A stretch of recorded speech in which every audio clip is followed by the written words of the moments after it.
The Galactic Council thought humanity's final warning was theater.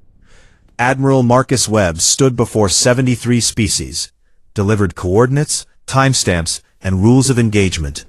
Every word recorded, translated, legally binding.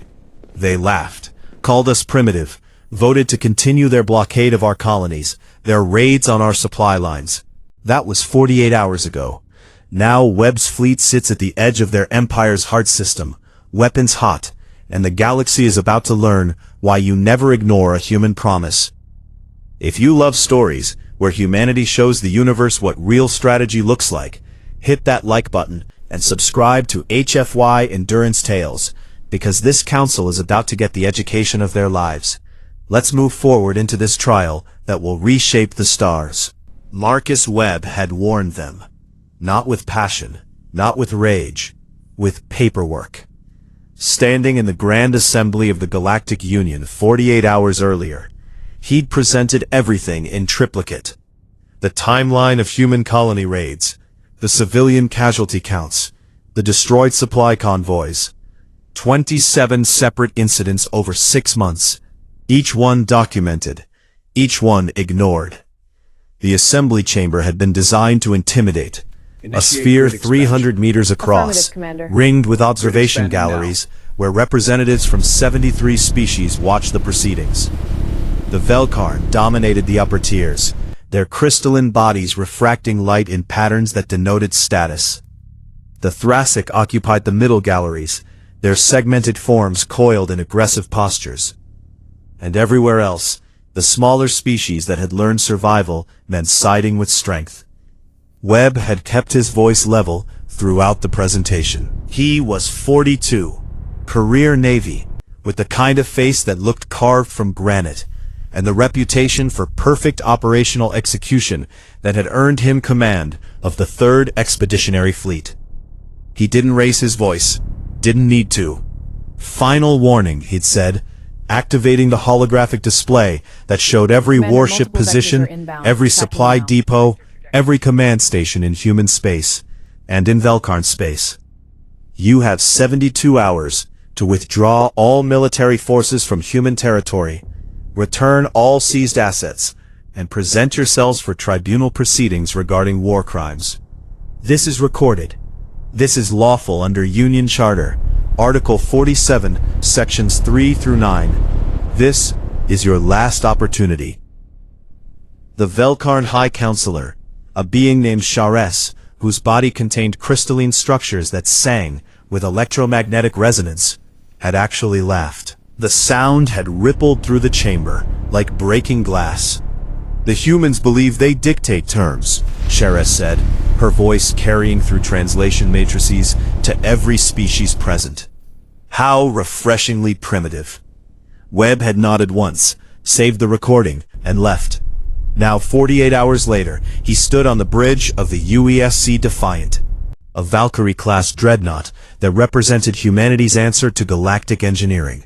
Smaller than Union capital ships, but faster, meaner, and packed with weapon systems the Union had dismissed as barbaric. His executive officer, Commander Rachel Torres, stood at the tactical station, her dark eyes tracking the formations spread across 3 display walls. All ships report ready, Admiral. The Council just broadcast their response. Put it through. Shares's voice filled the bridge. To the human fleet currently violating Union space, you have 1 hour to withdraw or be destroyed. Your dramatic display of force has been noted and dismissed. The Union does not negotiate with species that lack the military capacity to enforce their demands. Torres looked at Webb. Sir? Webb touched his communicator. All ships, this is Admiral Webb. You know the mission. You know the rules. We offered them peace. We offered them law. We offered them 72 hours. He paused, letting the weight settle. They chose this. Execute Operation Final Warning. Remember, we are not here to conquer. We are here to teach. Stay sharp, stay clean, and bring everyone home. Across the fleet, 27 ships acknowledged. Webb turned to Torres. Send the package to every news network in Union space. Timestamped. I want every species watching to know we told them exactly what would happen. Aye, sir. The package contained everything: the original warning, the timeline, the casualty reports, and a simple addendum that would be broadcast in 73 languages simultaneously. What follows is not revenge, it is consequence. Webb looked at the tactical display showing the Velkarn home system. 3 inhabited planets, 200 orbital stations, and enough firepower to level a solar system. "Helm," he said quietly, "take us in." But before the Defiant could engage its drives, an alarm screamed across the bridge. "Multiple contacts," Torres shouted. "Union reinforcements jumping in. Jesus, sir, we're looking at 2 full battle groups, plus 6 carrier wings. They're broadcasting surrender demands." Webb's jaw tightened. The Union hadn't just dismissed his warning. They'd set a trap. And then a new contact appeared on the display. Not from Union space. From deeper in the dark. A single ship. Massive. Radiating a power signature that made Torres actually step back from her console. "Sir, we're being hailed. The ship identifies as Witness Protocol." Webb's blood went cold. Witness ships only appeared for one reason: to document potential genocide for the Union historical archives. They weren't just planning to destroy his fleet. They were planning to make an example of humanity so horrifying that no species would ever dare issue an ultimatum again. "Sir?" Torres's voice was steady, but her knuckles were white on her console. "Orders?" Marcus Webb had spent 20 years preparing for war. He'd studied every battle in human history, every tactical doctrine, every mistake that had cost lives. But he'd also studied something the Union didn't believe mattered: restraint. He touched his communicator one more time. "All ships, Condition Alpha. They want a show for the archives. Let's give them one they'll study for 1,000 years. Engage." The Defiant's engines flared to life, and the 3rd Expeditionary Fleet dove into the teeth of a trap designed to destroy them.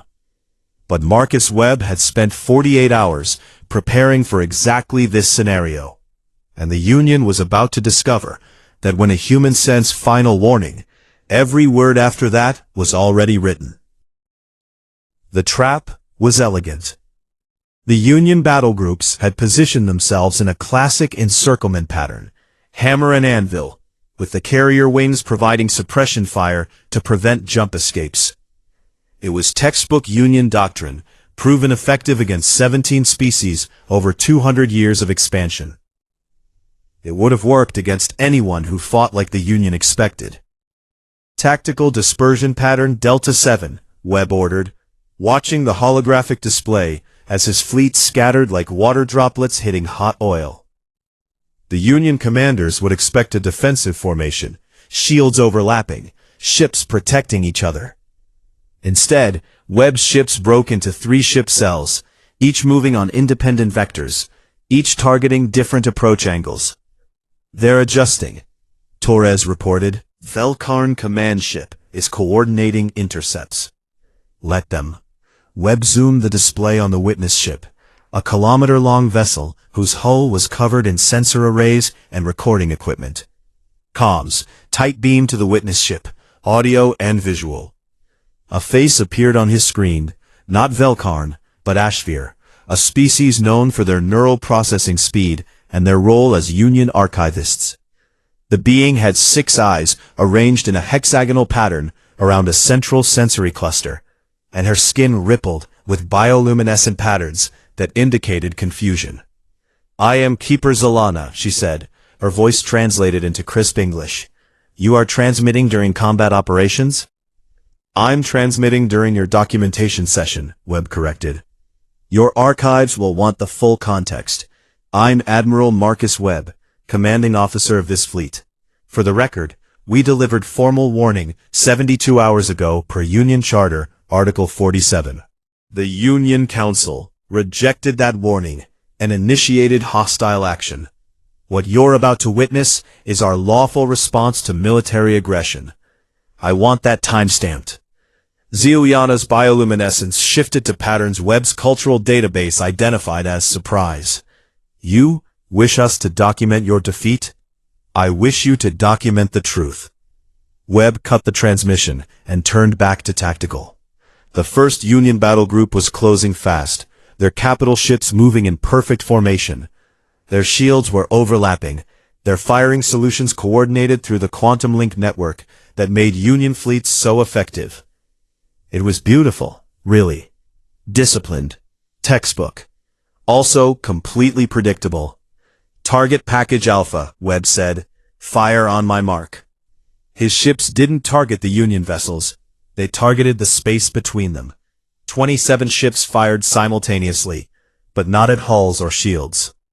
They fired specialized munitions that human engineers had spent years developing, EMF cascade torpedoes, each one designed to create a localized electromagnetic pulse that interfered with quantum link networks. The Union formation didn't break. It stuttered. For exactly 4 seconds, their perfect coordination turned into chaos as ship computers rebooted, targeting solutions recalculated, and communications switched to backup protocols. 4 seconds was enough. All ships, exploit the gap, pattern Echo 3. Human ships dove through the Union formation like sharks through a school of fish. They didn't engage in prolonged firefights. They struck hard, fast, precise, targeting engines, sensor arrays, communications relays. Crippling shots, not killing blows. The second battle group is moving to intercept, Torres warned. They're too slow. Webb pulled up a secondary display showing the system's asteroid belt. A dense field of ore-rich rocks that Union ships avoided because their shields couldn't handle sustained impacts at combat speeds.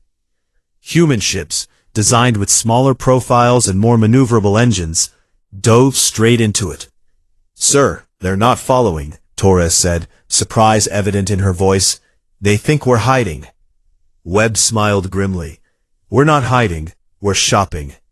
The plan was simple and insane. Use the asteroid field's magnetic interference to mask their movements. Attach remote pilot modules to specific asteroids, and then use the fleet's tractor beams to play the galaxy's deadliest game of billiards. The Union spent those minutes repositioning, trying to flush out the human fleet with long-range bombardment, calling for reinforcements. Then Webb said, release. 17 asteroids, each the size of a city block, suddenly began moving on precise trajectories. Not toward Union ships, toward Union trajectories. The Union fleet had to either break formation to avoid collision, or maintain formation and take impacts that would overwhelm even military-grade shields. They chose formation, military protocol after all. 5 ships sustained critical damage when multi-ton rocks slammed into their shields at combat velocities. 3 more took glancing blows that knocked out secondary systems. The perfect Union formation turned into a rescue operation as damaged vessels limped towards safe positions. And that's when the human fleet emerged from the asteroid field and hit them from behind. The engagement lasted 40 seconds. Human ships used focused pulse weapons, short-range, high-intensity beams that punched through weakened shield sections and carved precision holes in engine clusters and weapons arrays. Not to destroy, to disable. When it was over, 12 Union capital ships were drifting, venting atmosphere, engines offline. Not dead, just out of the fight. Casualty report? Webb asked. Union side, reading evacuation protocols on 7 ships. Estimates suggest 93% crew survival if they follow proper procedure. Our side, Raven took a glancing hit on their port shield generator, no casualties. Webb opened fleet-wide communications. All ships, tight formation. We're not here to kill people, we're here to win. Any vessel attempting lethal strikes will answer to me personally. Clear? 27 acknowledgements. He turned back to the witness ship.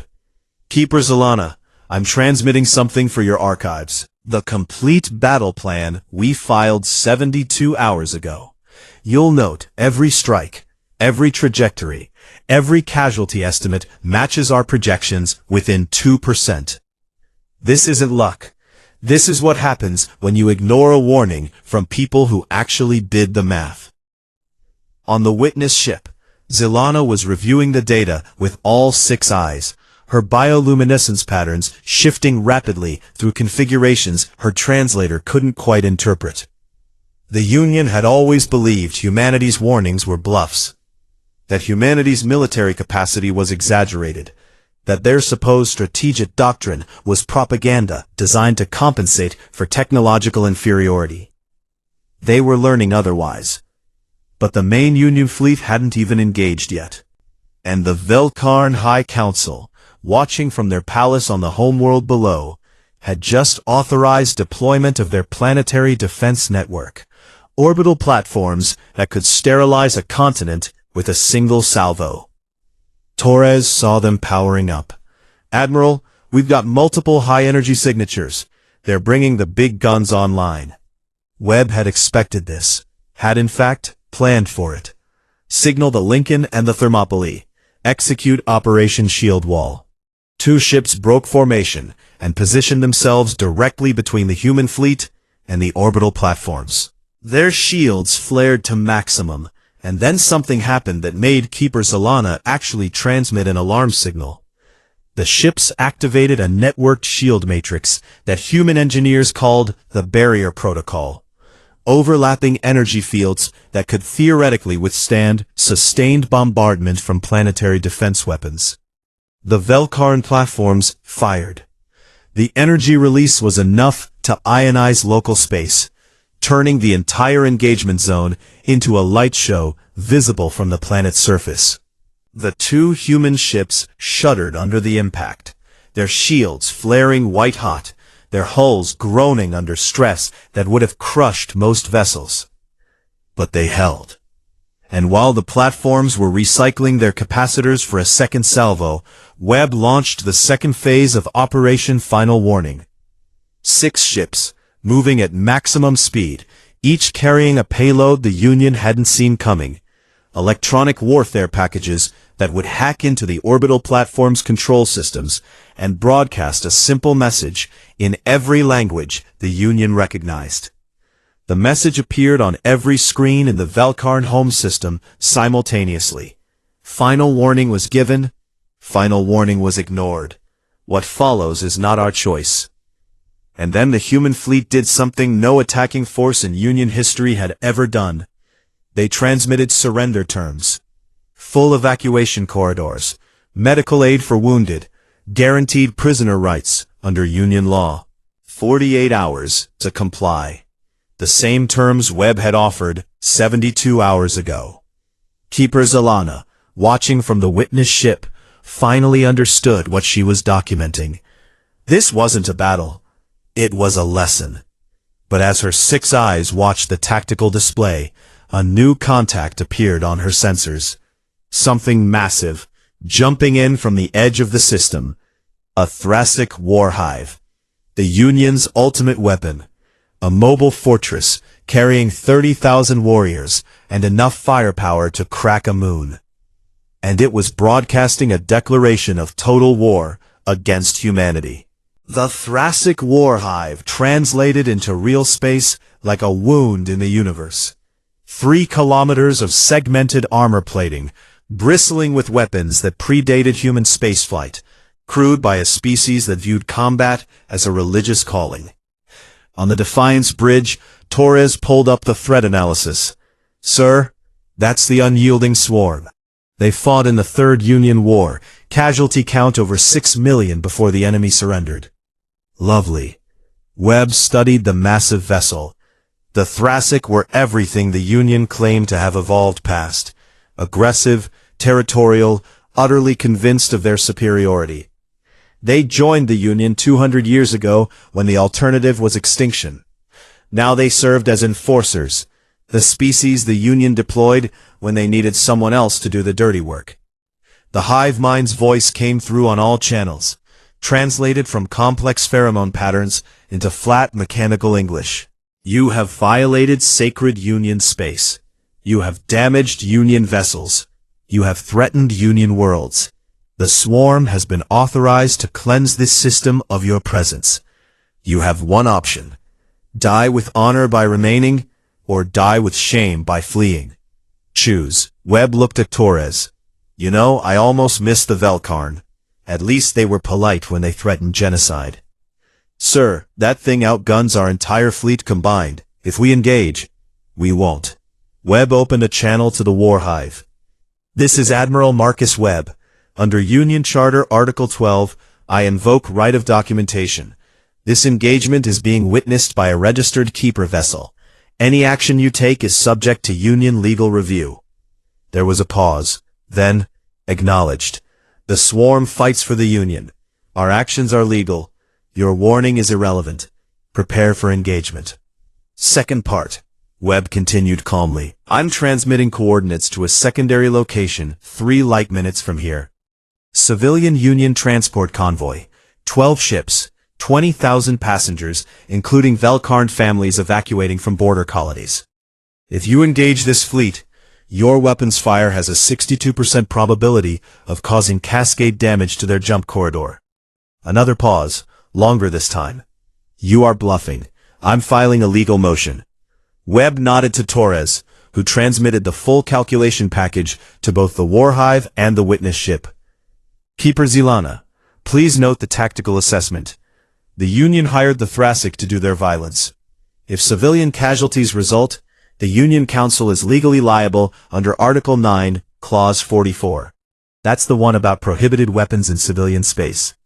On the witness ship, Zilana's bioluminescence shifted to patterns indicating extreme stress.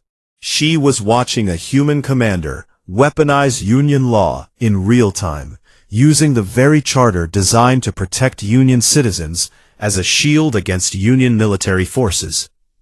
The Thracic hive mind's response was predictable. Move the civilians. Can't, Webb said. Their jump drives are on cooldown. Union regulation safety protocols. They've got 4 hours before they can translate again. Your engagement window is, he checked his chronometer, about 90 minutes. The War Hive hung in space, weapons hot, facing a human fleet that was both outgunned and somehow completely in control of the situation. That's when the real twist landed. A new voice cut through every channel. Velkarn High Counselor Sheris herself. Admiral Webb, you have made your point. The Union Council hereby suspends military operations pending. No. The single word cut through the transmission like a blade. I'm sorry? Sheris's crystalline voice carried genuine confusion. You ignored my warning, Counselor. You brought in the Thracic. You activated planetary weapons against a fleet that had offered surrender terms. And now you want to negotiate, because the casualties might look bad in the archives? Webb's voice never rose, but every word landed like a hammer. The time for negotiation was 72 hours ago. Right now, you have exactly one option. Comply with my original terms. Full withdrawal, full tribunal access, full accountability. You cannot possibly. I have 17 more fleets in human space, Webb said flatly. Each one commanded by officers who watched you raid our colonies. Each one ready to jump to Union territory if this fleet is destroyed. You want to see what happens when humans stop warning and start responding? Keep pushing. Zilana, listening to this exchange, found herself doing something no keeper had done in 300 years of documentation. She transmitted a priority message to the Union Council with her own assessment. Council, this is Keeper Zilana aboard the witness vessel Eternal Record. I have reviewed the human combat doctrine, casualty patterns, and strategic execution. My professional opinion, Admiral Webb is not making threats. He is describing inevitable outcomes.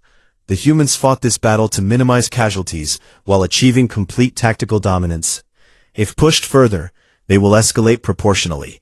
Recommend immediate compliance with stated terms. There was a long silence. Then Sheris spoke again, and her voice carried something new, fear. Admiral Webb, the Council, requires time to convene. After that, I move to the next item on my original warning document, liberation of human colonies currently under Union occupation. That operation will involve ground forces, orbital bombardment, and a level of violence you will not enjoy watching. Keeper Zelana, please transmit the filed operation plan to the Council so they can review what liberation means in human military doctrine. Torres pulled up the plan on her console and nearly choked. Sir, this is overwhelming force applied with surgical precision, Webb finished. What did you think liberation meant? We don't leave people behind. The plan was brutal in its completeness. Every Union garrison identified, every supply line mapped, every civilian area marked for protection, every command structure targeted for simultaneous decapitation. It was the kind of operation that took months to plan and hours to execute. And the Union Council was looking at projections showing 97% success probability with minimal civilian casualties. The humans hadn't just prepared a warning, they'd prepared the entire war. And they'd done it while offering peace at every step. Keeper Zelana reviewed the documentation with all 6 eyes working simultaneously, her bioluminescence shifting through patterns that indicated profound cognitive dissonance. Her species had studied warfare for millennia. They'd documented hundreds of conflicts. But they'd never seen a species prepare for total war while genuinely hoping for peace. The Thracic war hive finally broke its silence. The swarm acknowledges superior strategy. We withdraw to neutral observation position. This battle is not honorable. Webb allowed himself a small smile. Thank you, Swarm Commander. Your honor is noted and respected. As the massive war hive repositioned, creating a no-fire zone between itself and the human fleet, Torres leaned close to Webb. Sir, did you just compliment the species that was about to kill us? They're warriors, Torres. They respect strength and clarity. We showed both. Webb pulled up the fleet status display. Besides, we're about to need them. Sir? Because the Velkarn Council just sent coded transmissions to 12 different strike groups positioned throughout Union space. They're not negotiating. They're stalling while they reposition forces for a simultaneous counterstrike against human territory. Torres felt her stomach drop. How do you know? Because it's exactly what I'd do if I were them. Webb turned to face his tactical officer. Remember when I said I had 17 more fleets? I lied. I have 3 total. The rest is bluff backed by logistics math and the Union's own fear of extended warfare. Jesus, sir, if they call that bluff, they won't. Webb pointed to the tactical display showing Keeper Zelana's vessel. Because she knows. She's been reviewing our casualty projections, our strategic doctrine, our rules of engagement. She's figured out that we fight like people who've already calculated every cost and decided we're willing to pay it anyway. That's what terrifies them. Not that we're strong, but that we're committed. On the witness ship, Zelana was indeed reviewing that exact calculation, and she'd discovered something that made her immediately transmit another priority message to the Union Council. Council, urgent addendum. Human fleet movements for the past 6 months indicate they have been preparing for full-scale defensive operations. Every supply depot, every shipyard, every civilian evacuation route has been organized for sustained conflict. Assessment. Humanity is not posturing. They are mobilized. If this escalates to total war, projections indicate. She stopped. Even for a keeper, trained to document the worst of galactic violence, the numbers were staggering. Union victory was possible, but the cost would be catastrophic, and the humans had made it clear they would make every species pay that cost in full. That's when Shares made her decision. Admiral Webb, the Council has reviewed your terms. We require clarification on several points regarding tribunal procedures and— Counselor, Webb interrupted, his voice quiet but carrying absolute certainty. You're still negotiating. I'm done negotiating. You have 4 hours to begin full withdrawal of forces from human territory. If I detect any hostile movement, any at all, I will interpret that as a declaration of total war. And I promise you, Counselor, you do not want to see what humanity looks like when we stop being polite. He cut the transmission. Torres stared at him. Sir, if they don't back down, then we fight. Webb pulled up a classified file on his personal console. Operation Last Resort. And we make them regret every second they hesitated. But before Torres could ask what Last Resort entailed, alarms screamed across the bridge. Multiple contacts, the sensor officer shouted. Union reinforcements translating in. Sir, we're looking at 6 battle groups. They're broadcasting attack authorization codes. The Velkarn Council had made their choice. They were calling the bluff. The Union reinforcements materialized in a perfect envelopment sphere. 6 battle groups, 200 ships, enough firepower to level a minor moon. They'd positioned themselves with mathematical precision. Every approach angle covered, every retreat vector blocked, every human ship bracketed by overlapping fire zones. It was objectively a masterful deployment. It was also exactly what Marcus Webb had been waiting for. Tactical status? He asked, his voice utterly calm. Torres worked her console, pulling data from every sensor. They've committed everything, sir. Every reserve unit in this sector.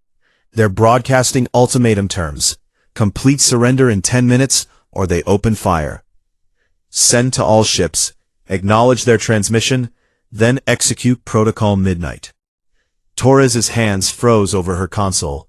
Sir, that's our only play. Webb turned to face her directly. Now we show them what was never a bluff to begin with. Protocol Midnight was humanity's answer to overwhelming force. Don't fight the battle your enemy prepared for. Change the battlefield entirely. The 3rd Expeditionary Fleet suddenly split into 3 distinct groups. Not retreating, repositioning. Each group moved toward what appeared to be random coordinates in the system, until Torres pulled up the strategic overlay and understood. Sir, those are the Union's logistics nodes, supply depots, fuel stations, repair docks. Correct. Webb opened fleet-wide comms. All ships, you know your targets. Commander. Remember the rules. Disable, don't destroy. Crew safety is priority. We're not here to commit atrocities. We're here to prove a point so completely that no one ever questions it again. Execute. 27 human ships dove toward Union infrastructure, while 200 Union warships hung in space, faced with an impossible choice. Pursue the attackers and abandon defensive positions, or maintain formation and watch their entire logistical network collapse. The Union commanders chose wrong. They split their forces. That's when Webb played his second card. Comms, light up the emergency beacon network. Emergency beacons were Union regulation. Every inhabited system had them, designed to broadcast distress signals in case of disaster.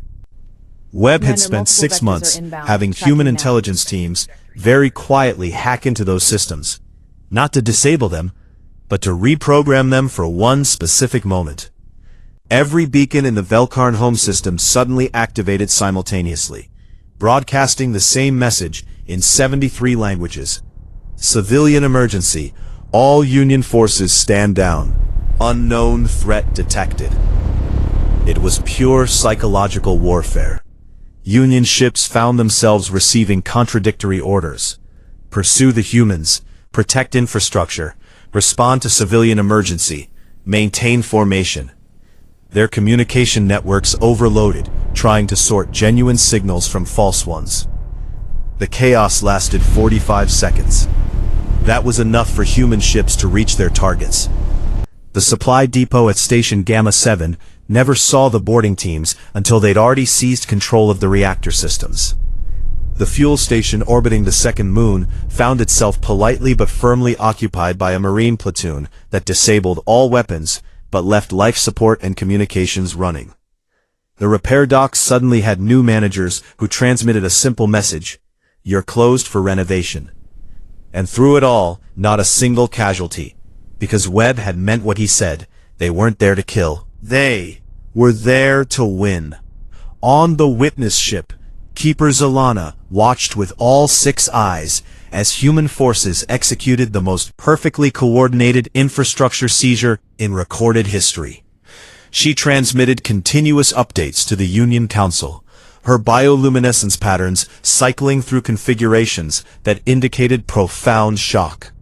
Council, the humans are not engaging in combat. They are executing a logistics interdiction campaign with, I have no reference for this level of precision. They are seizing control of critical infrastructure without destroying it. Union forces cannot counterattack without risking their own supply lines. Velkarn High Counselor Sheres's response came through immediately, her crystalline voice sharp with panic. How is this possible? Our security protocols were compromised months ago. Webb's voice cut in. He'd patched into the transmission. Counselor, every system you're using was designed with Union standards, Union encryption, Union protocols. All very secure, all very effective against Union-level threats. He paused. We're not a Union-level threat. We're something you've never faced before. An enemy that actually prepared. You cannot possibly hold. I can hold your entire home system hostage without firing another shot, Webb said flatly. Your ships need fuel. Your stations need power. Your wounded need medical facilities. I control all of it right now. Not because I destroyed it, because I took it. And I can give it back, Counselor, under the right circumstances. There was a long silence. Then, what circumstances? The ones I outlined 72 hours ago. Full withdrawal, full tribunal, full compliance, and one additional term. The Thracic War Hive observes the negotiations as neutral witness. They understand honor. They'll know if you're lying. The Swarm Commander's voice buzzed through the channel. The Swarm acknowledges this request. We will document truth. Sheres was trapped. The humans controlled her infrastructure, had legal precedent on their side, and had somehow recruited her own military's most dangerous element as neutral observers. But the Velkarn Council had one more move to make. Admiral Webb, Sheres said slowly, you have seized civilian infrastructure. You are holding system resources hostage. Under Union law, Article 62, that constitutes terrorism. Webb actually laughed. Nice try, Counselor. Article 62 specifically exempts actions taken during lawful military reprisals, which these are, since I filed proper warning documents and you rejected them. Keeper Zalana, would you mind confirming the legal status for the archives? Zalana's bioluminescence shifted to patterns indicating intense cognitive stress. She was being asked to make a legal determination that would shape galactic politics for generations. Her species had remained neutral for millennia, specifically to avoid these situations. But she was also a keeper, and keepers documented truth. Admiral Webb's actions fall within legal bounds of military reprisal under Article 47, as modified by Charter Amendment 341. The Union Council's rejection of proper warning documentation provides legal foundation for proportional response. Current human actions are proportional. Even saying the words clearly caused her distress, but they were true. Sheres's voice, when it came back, carried a new tone. Not fear, something colder. Calculation. Admiral Webb, you have proven your point. The Union Council will begin withdrawal procedures. However, we require assurances, guarantees that human forces will not pursue further action once withdrawal is complete. You'll have those guarantees in writing, signed by Earth Command Authority, witnessed by 3 neutral species, Webb said immediately. Just like I offered 72 hours ago. And the seized infrastructure will be returned intact? Absolutely. We're not here to steal, Counselor. We're here to ensure you understand that ignoring human warnings carries consequences. Torres was pulling up damage assessments and casualty reports.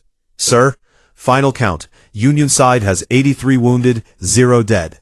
Our side has 12 minor injuries, 0 dead.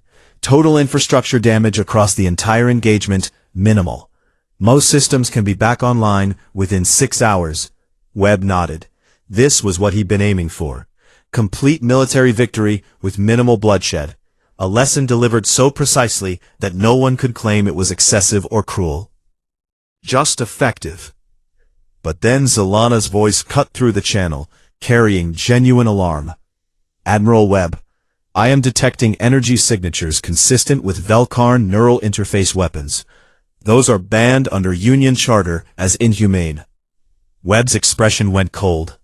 Location: targeting the human forces at Supply Depot Gamma 7.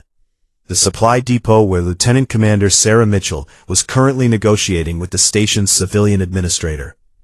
Where 37 Marines were managing 3,000 Union personnel with no backup and minimal defensive equipment. Neural interface weapons didn't kill. They scrambled higher brain functions, turning victims into biological shells, alive but not present. And the Union had just aimed one at human troops. Counselor Sheris, Webb said, his voice dropping to something dangerous. You have 5 seconds to stand down those weapons, or I will interpret their activation as a declaration that you want to see what human restraint looks like when it breaks. I did not authorize. 4 seconds. Torres was already moving, rerouting tactical data to defensive systems, but they were too far away. If those weapons fired, Mitchell and her people wouldn't die. They'd be erased, reduced to breathing meat, with no consciousness, no recovery, no. A new voice cut through the chaos. Not Velkarn, Thrasic. The swarm detects Union deception. This is not honorable combat. This is cowardice. The Warhive's weapons suddenly lit up, not targeting human ships, targeting the Velkarn platform, hosting the neural weapons. The swarm will not observe cowardice. Stand down your weapons, or we will stand them down for you. 3 kilometers of Thrasic war machine, positioned between the Union Council and their last desperate play. Shares's voice cracked. Weapons standing down. Weapons standing down. This was a rogue element, not authorized by... I don't care, Webb said, his voice cutting like steel. You just proved that even when beaten, even when offered generous terms, the Union still tries to hurt my people with weapons banned for their cruelty. Keeper Zilana, I want that documented, time-stamped, archived. Every species in the Union needs to know their council tried to use neural weapons on forces conducting illegal military action. Zilana was already transmitting. Documented. The archives will show the Union Council authorized deployment of Category 1 prohibited weapons against an enemy conducting proportional military reprisal operations. This constitutes a war crime, which means the terms just changed. The bridge went silent. Sir, Torres ventured carefully.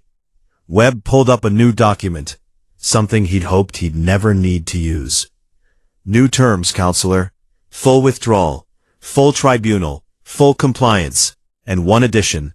Every member of your council stands trial for attempted use of prohibited weapons, in front of neutral judges, with the Thrasic observing. And if you refuse, I don't seize your infrastructure.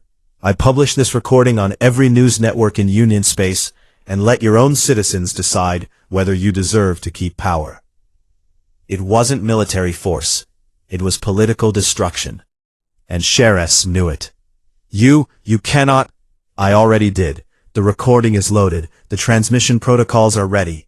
You have 1 hour to accept the terms, or I let the galaxy judge you. Webb cut the transmission and turned to Torres. Get Mitchell's people out of that depot. I'm done playing nice with these people. But as Torres began issuing orders, Zilana's voice came through one more time. Admiral Webb, I must inform you. The Union Council is not acting alone. There is a faction within the military command that wants escalation, regardless of Council orders. They believe human victory here will encourage other species to resist Union authority. They are preparing something that violates every protocol I know. Webb felt ice in his veins. What are they preparing? I do not know. But the energy signatures I am detecting, match historical records of, oh no. Keeper, what are they doing? Zelana's bioluminescence went completely dark, the equivalent of a scream for her species. They are charging the stellar array. Admiral, they are going to shoot the star. The stellar array was a myth.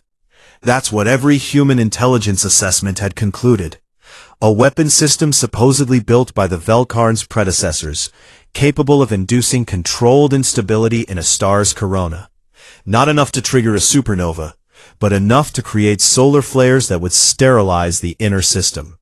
The kind of weapon so horrifying that the Union had supposedly dismantled it 3 centuries ago. Supposedly. Torres pulled up the energy readings, her hands shaking. Sir, Keeper Zelana is right. That signature is real. They're charging something massive in the stellar north zone. If they fire that at the sun, 20 million people on the planets below. Webb finished. Union citizens, their own people. They'd blame us, Torres realized. Say we triggered it. Say humanity forced them into desperation. Webb opened every channel simultaneously. Union command, council chambers, even civilian networks. This is Admiral Marcus Webb, to any Union personnel with functioning ethics. Your military command is charging a stellar array weapon in defiance of Union charter, council authority, and basic sanity. They intend to trigger a solar flare that will kill everyone in this system, blame humanity, and use the atrocity to justify total war. You have one chance to stop this. Mutiny. Right now. The transmission hit Union networks like a bomb. For 17 seconds, nothing happened. Then a Union captain, Velkarn, judging by the voice patterns, came on a wide channel. This is Captain Varash of the destroyer Crystalline Dawn. I confirm energy readings consistent with stellar array activation. This was not communicated through proper channels. I am detaching from formation and requesting verification from Council authority. Another voice. This is Commander Thalen, Science Vessel Eternal Study. My instruments confirm the Admiral's report. I am broadcasting to all civilian channels. The people deserve to know. Then another, and another. The Union military's chain of command shattered in real time, as individual ship commanders realized their leadership had gone rogue, was willing to kill their own people for political advantage, and had left each ship to decide, follow orders into mass murder, or stop it. Webb watched the tactical display as the Union fleet fractured. Some ships moved to defensive positions around the planets below. Others began accelerating toward the stellar north zone. And some, a terrifying number, simply held position, paralyzed by the impossible choice. The Thracic Swarm Commander's voice cut through the chaos. The Swarm detects supreme dishonor. We will not permit destruction of this magnitude. Swarm forces are moving to intercept the stellar array. Swarm Commander, wait! Webb tried to interject, but the Warhive was already moving, its massive engines burning at full power toward the array. Torres looked at the projections. Sir, they can't get there in time. Even at full burn, they're 40 minutes out. The array will reach firing capacity in 22 minutes. Webb's mind raced through options. His fleet couldn't reach the array either. They were on the wrong side of the system. Any missile strike would take too long. Any boarding action was impossible. The only ships close enough to intervene were the Union vessels, whose commanders were currently in chaos, trying to decide whether to commit treason against their council or genocide against their people. And then Webb saw it. A single possibility. Insane, dangerous, and depending entirely on trust. He opened a direct channel to Keeper Zelana.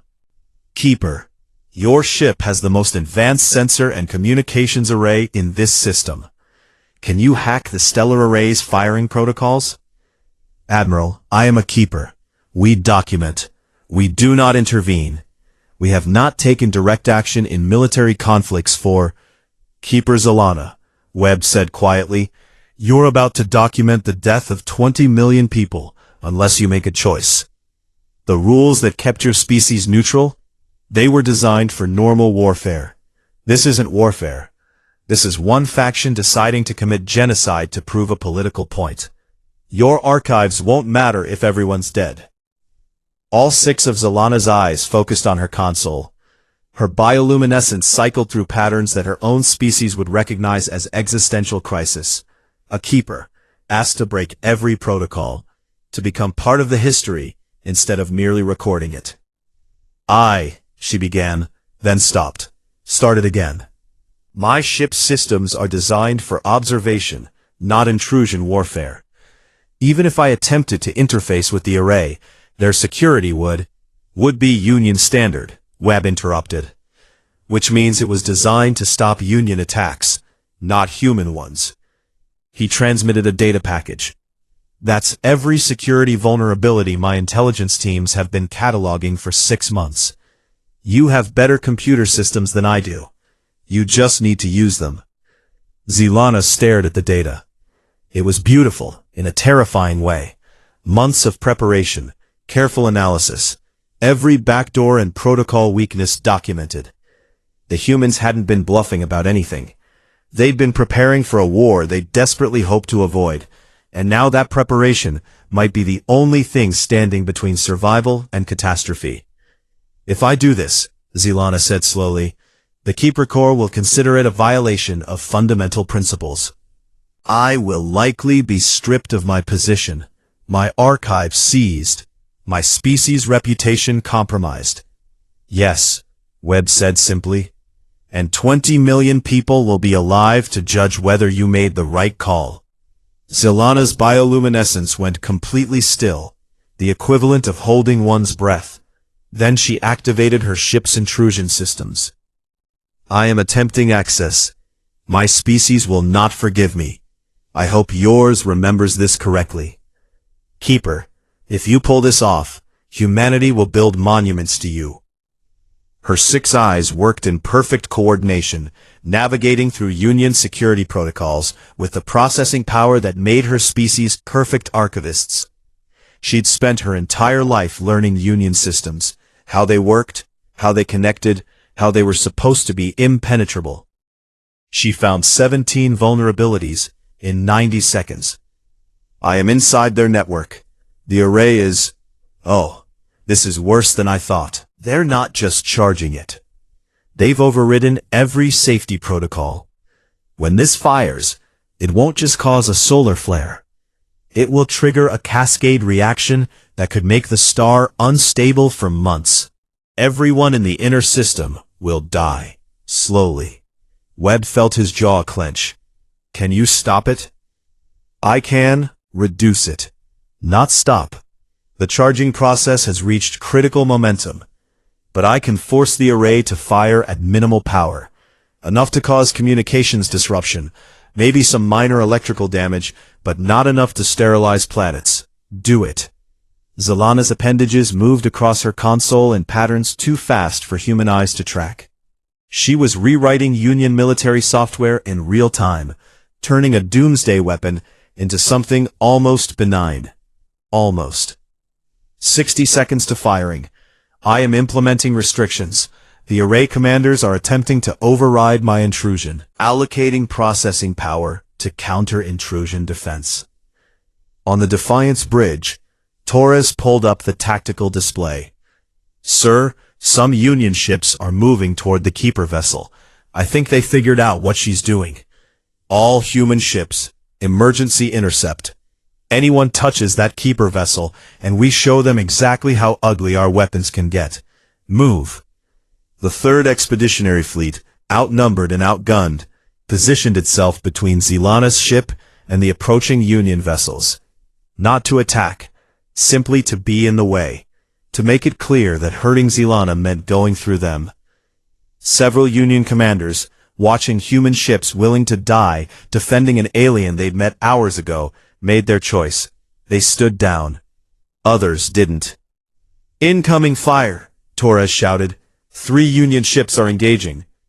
The Thracic Warhive's weapons lit up space, not at the Union ships, at the space in front of them. A warning shot that vaporized enough cosmic dust to create a visible flash. The swarm protects the Keeper. The swarm protects honor. Any who fire on her will face us. The Union ships hesitated. That hesitation lasted long enough. Array firing, Zelana announced, her voice tight with strain. Reduced power. Estimated casualties, 0 from direct effects. Warning, solar flare will cause electromagnetic interference across inner system for approximately 6 hours. Civilian authorities should implement emergency protocols.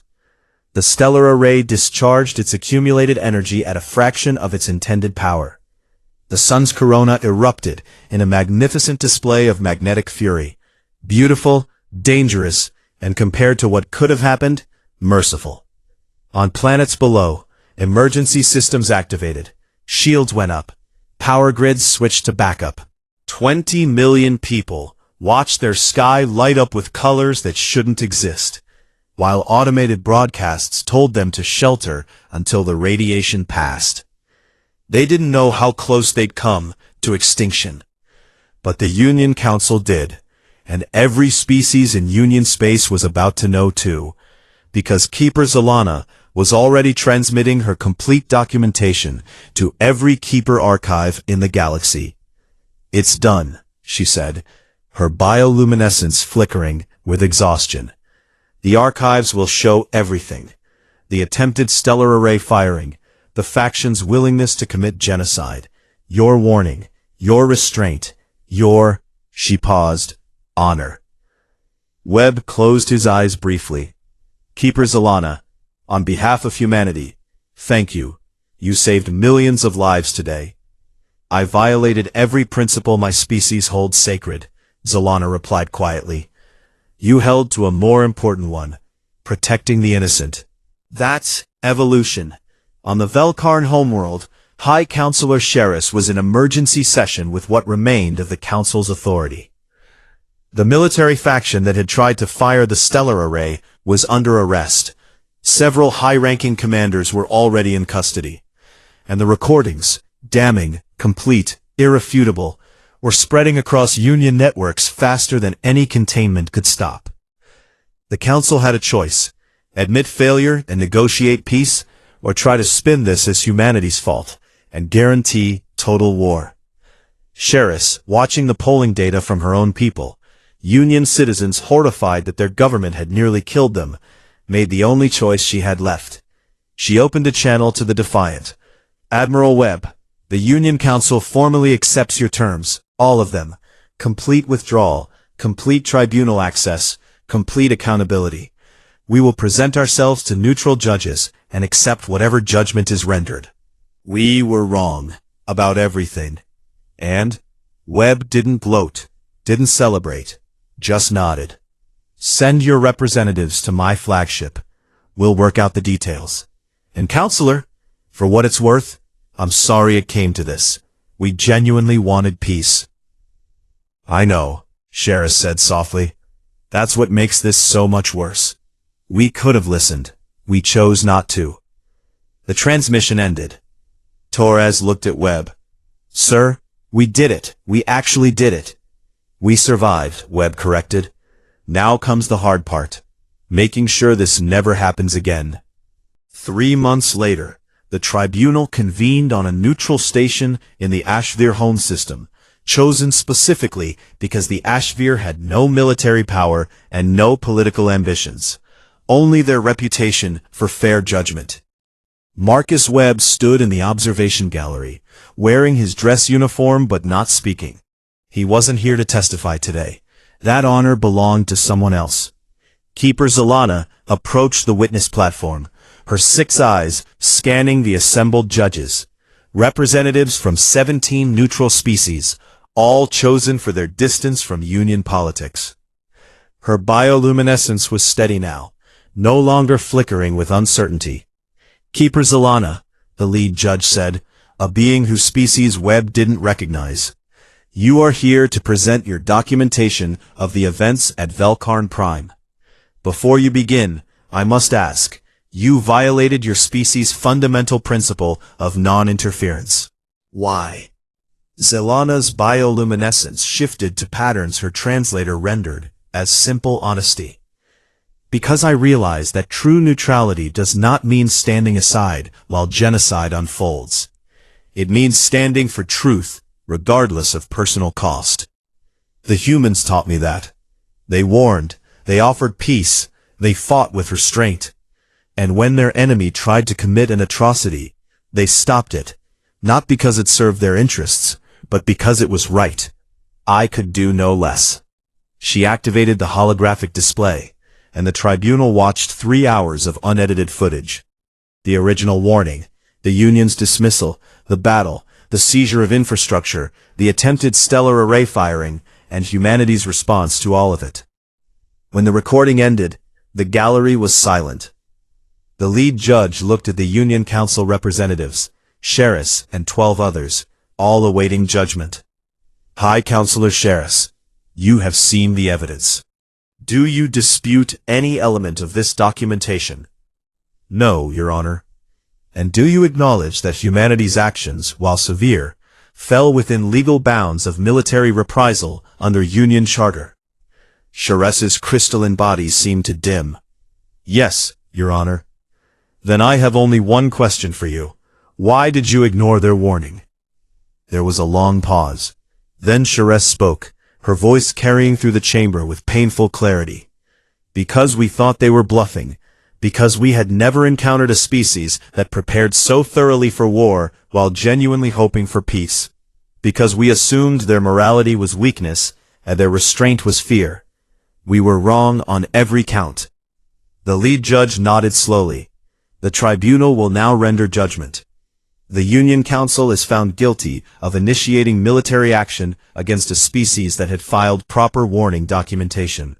You are found guilty of attempting to use prohibited weapons against forces conducting lawful operations. You are found guilty of attempting genocide against your own citizens to maintain political power. The tribunal sentences the council to immediate dissolution, with individual members subject to criminal proceedings in their home systems. The Union Charter is hereby amended to include humanity's proposals for conflict resolution protocols.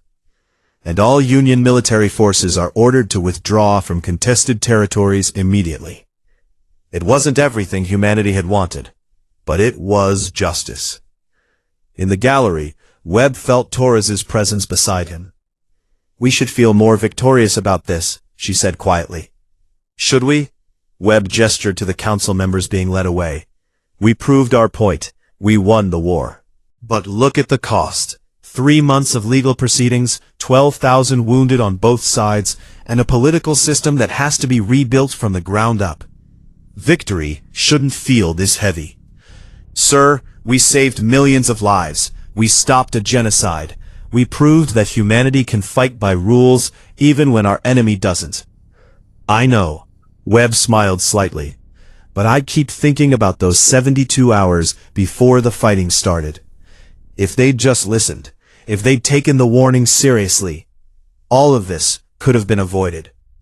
Keeper Zilana approached them, her bioluminescence carrying patterns that Webb's cultural database translated as respect. Admiral Webb, I wanted to thank you personally. My species has not handled my actions well. I am no longer a keeper. But watching this tribunal, seeing justice served because I acted rather than observed, I believe I made the right choice. You saved 20 million lives, Zilana. History will remember you. Perhaps. Her 6 eyes focused on him with intensity. But I wanted you to know. Humanity's approach to warfare, preparing thoroughly while genuinely seeking peace, fighting fiercely while maintaining ethics, it has changed how we view conflict. 6 other species have already requested copies of your military doctrine. Not to use against you, to learn from you. Vectors are inbound. Webb felt something shift in his chest. Not pride, recognition. The point was never to prove we could fight. It was to prove we only would when we had no other choice. You proved both, Zilana said simply. That is why the galaxy will fear you, and respect you. She departed, leaving Webb and Torres alone in the observation gallery. Sir, Torres said after a moment, what happens now? We've got peace, We've got justice, but we've also made it clear that humanity can fight if pushed. What's to stop another species from testing us? Webb pulled up a display on his datapad. Reconstruction plans for the colonies that had been raided. New treaty proposals, exchange programs, trade agreements. We don't just win the war, Torres. We win the peace. We show them that humanity is just as committed to building alliances as we are to defending ourselves. We make it more profitable, more beneficial, more appealing to work with us than to fight us. And if they test us anyway? Webb's smile was sharp. Then they'll learn the same lesson the Union did. We warned them. We'll warn the next ones, and the ones after that. Because that's who we are.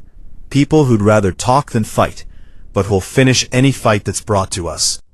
As they left the tribunal chamber, Webb's communicator chimed. A message from Earth Command. Well done, Admiral. Fleet Command requests your presence for strategic planning. Topic: implementing new defensive protocols based on lessons learned. Also, multiple species requesting military liaison positions with human forces. Apparently, everyone wants to learn how we did it. Torres read over his shoulder and laughed. We tried to avoid being the galaxy's military teachers. Now everyone wants lessons. Then we teach them carefully, Webb said. We show them that strength without restraint is tyranny, but restraint without strength is surrender. We show them there's a third option, being strong enough that you don't have to prove it, and wise enough to find peace before resorting to war. Very philosophical, sir. I've had 3 months to think about it. Webb looked back at the tribunal chamber one last time. You know what the hardest part of all this was? Sir? Meaning it. Every word of that warning. Being genuinely willing to go to war, while desperately hoping we wouldn't have to. That's the burden of being human in a galaxy that doesn't understand us yet. We have to be strong enough to terrify them, and gentle enough to give them a chance. Every single time. Torres considered that. Do you think it'll work, long term? I think we just taught the galaxy that humans keep their promises. Both our warnings and our peace treaties. That's a reputation worth having. Webb smiled. Besides, HFY Endurance Tales isn't just about humans being exceptional at fighting. It's about humans being exceptional at staying human, even when the galaxy gives us every reason not to be. They walked toward the docking bay where the Defiant waited, ready to return to human space. The war was over. The peace was beginning. And somewhere in the vast complexity of galactic politics, other species were learning the most important lesson humanity had to teach. When humans issue a warning, they mean every word. And when they offer peace, they mean that too. The galaxy was changing, and humanity, having proven they could win wars, was about to prove something more difficult. They could win the peace that followed. That's the story of how Admiral Marcus Webb and the 3rd Expeditionary Fleet proved that humanity's greatest weapon wasn't our ships or our tactics. It was our commitment to meaning what we say. If you enjoyed this journey through the stars, take a moment to share this video with someone who loves sci-fi stories where humans show the galaxy what true strength looks like. Drop a comment telling us what moment hit hardest for you, and subscribe to HFY Endurance Tales for more stories where humanity faces the impossible and shows the universe what we're made of. Thanks for watching, and remember, the best victory is the one you tried to avoid.